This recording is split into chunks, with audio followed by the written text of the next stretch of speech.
either pro-choice or pro-life. And I'm pro-choice. My name is Marie, and I am pro-life. This is about you attempting to control women's body. It's a woman's choice, it's her body, and at the end of the day, the man's not going to be stuck with the kid. It's the woman's. Her body, and she should have the right to choose what happens to it.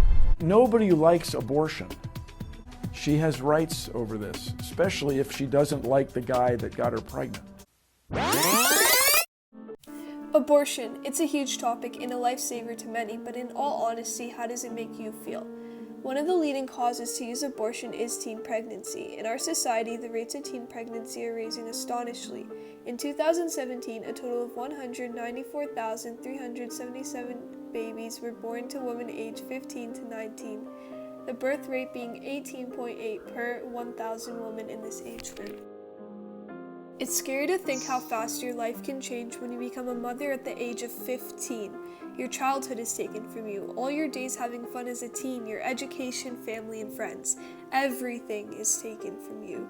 Either if you got raped, are pregnant with no intentions, or your plans failed, these young girls and women all deserve the right to a childhood, life, and decision on if they would even want to carry or conceive a child. If you're too young to be taking care of yourself, you shouldn't have the responsibility to be taking care of another person. Taking away traditional painless abortion leads to people trying new ways of abortion that are extremely dangerous and harmful, like the hanger method. Unsafe abortions are the leading cause to deaths during pregnancy and childbirth. Oftentimes when there's no access to abortion, safe or unsafe, there is an abandonment of newborns and brutal murders of these innocent children. Murder is a serious crime, but is it not a crime if they're not born yet? When you get an abortion, you have murdered a human being who could have had breathtaking potential. In Canada, men pay majority of the taxes to the government. Don't you think that those taxes could be used on something more pointful rather than using it on a silly mistake because you didn't intend to have a baby? That's money for serious problems down the drain because of an immature mistake. Sure, it may be your decision, but you never know what they could have decided. When you get pregnant, no matter in what way, you have a 9-month period of serious responsibility.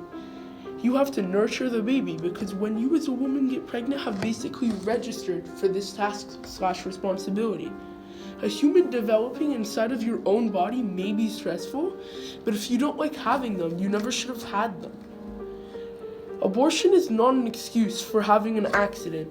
Abortion will still remain a serious topic, but just because you don't feel like raising a baby doesn't mean you can just kill someone. Now, compare yourself from being an actual mother with a baby to a mother still in the making of a baby. Wouldn't you feel devastated if you were an actual mom and your born son had just passed away? You should really feel the exact same way if you are pregnant and get an abortion. Just because you have yet to hold the baby and meet it does not mean that you can have it extinct and it's okay because you did not care. Abortion is not murder. There is a difference between an unbirthed fetus and a baby. Unlike a baby, a fetus cannot live without support, even with a respirator. Fetuses are even unable to feel pain until they reach 24 weeks in the womb or 5 months and about 1 week because they do not have brain connections to feel pain yet. It's foolish to state that a fetus cannot harm a woman. She has to use her body to incubate it. And in America, women have to do this in a country with the worst rate of maternal deaths in a developed country. When one life poses a threat to another, that life can responsibly be taken. Overall, there is a difference between a fetus and a baby. One of the leading preventions from teen pregnancy or pregnancy in general is protection. Sure, sometimes these protection items don't apply on certain individuals, but it's a way better way than using a hanger method. There's absolutely no excuse to use such dangerous alternatives such as the hanger method just because abortion might be banned. If you are going to such an extent to use a method which has a very high death rate for the pregnant person, then you should have made a better decision. Think about it. If you are a teen and becoming pregnant and your childhood is quote unquote taken away from you, while you as a teenager make these decisive decisions for mature subject matter, is it really taken away? No, you chose to involve yourself in such mature subject matter, and having an abortion is an excuse to solve issues which you should have been accountable for. When you go into doing something, you should know what the end result may be. Let's compare this to drugs. If you are doing drugs, haven't you heard that it's bad for you? If it's bad for you, then you shouldn't be doing it. When you know what happens to some people when they have unprotected sex, it leads to an unplanned pregnancy sometimes. You could be involved in that scenario, and if you are not sure what's going on, then you shouldn't be involved. And unprotected sex is bad because something that you didn't like in your life could have been prevented by something that costs $2 instead of wasting money on taxes for abortion. Oftentimes, women are unable to take care of these children, which again leads to abandonment. Men oftentimes leave these women to take care of and raise the children by themselves. Relating to a frequent scenario, what happens when a woman is in school and gets pregnant? How do you balance schoolwork, stress, your own personal life and health with pregnancy checkups, morning sickness, increased food intake, body changes, and having to be responsible for a brand new human 24/7? This is a real struggle that happens with pregnancy and school. Freedom is something that we have fought and earned. Education is something we all have a right to. Freedom to make our own choices relating to our education is something that shouldn't be taken away from us. We're using a hanger method or a typical abortion. You're still killing a baby. That exactly proves my point that you shouldn't do a brutal method if it makes it any better or worse. Abortion should be completely removed because it's murdering a baby no matter what pain it leaves the mother in. Abortion has several methods and they're all dangerous except the one that's supposed to be banned no matter in which way. It still gets the horrifying job done but some methods leave their mom in pain.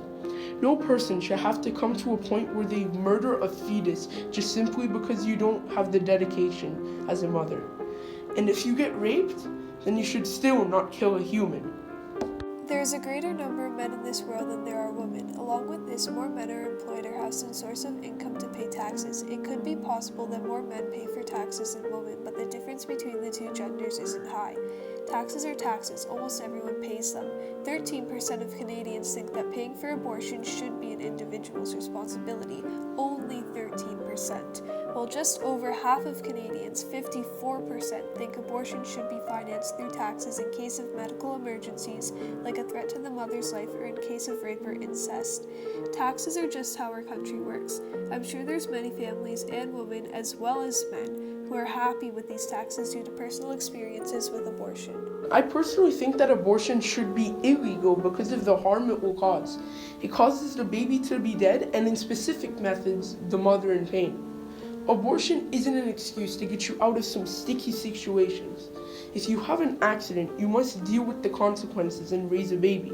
Even specific religions believe that you will be cursed if you murder a fetus. No one deserves to be killed, and just remember that just because it's a person's body, everyone deserves a chance. In conclusion, if you are the one who will be conceiving the child, then you should have the choice of whether you want them or not, whether you are ready or not, and whether you can even support and raise and care for this child or not. Instead of thinking about the fetus's potential who isn't even born or yet possibly formed, think about the woman who is painfully carrying that fetus, trying to go to school to be a doctor, surgeon, or teacher. Think of her potential, how hard she worked to get where she is now, and how all that can change because of a child. Maybe she never asked for it. Now all her dreams will go down the drain and the responsibility of someone else will become her new life. So really, why have say into another person's life if you know for a fact it won't happen to you personally, that you'll never lose your family, yourself, or life because of an unwanted pregnancy? It may be irrelevant to you now, but one day if it happens to you, your daughter or loved one, and you actually see how unhappy or disgusted with themselves they are, then you will only feel the pain they carry every day. Know that what the results will be. More people, more women will die. I'm Nima Razavi. I'm Veronica Tanos. This is why I'm pro-life. This is why I'm pro-choice.